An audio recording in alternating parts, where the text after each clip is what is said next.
אם אני לא יושב על עצמות הישיבה שלי, מה שיקרה זה. אוקיי? רואים שבעצם האגן שלי מתעגל אחורה, ואני יושב ככה. אם אני לוקח את האגן שלי ואני מרים אותו, עד שהוא יהיה בסוג של מקביל עם הקרקע, אז אני מרגיש את עצמות הישיבה שלי. וזה דבר בסיסי שכדאי לכם לדעת לעשות כשאתם יושבים.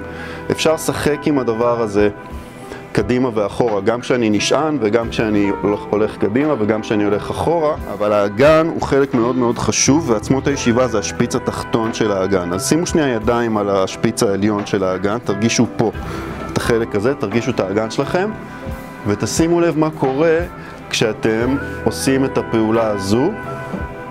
איך אתם מרגישים כאן את הגב התחתון שלכם במין קווץ' כזה. אני עושה תנועה כלפי מעלה של הראש ושל הגב, ואז אני מרגיש את השפיצים של עצמות הישיבה כאילו ננעצים כזה בכיסא.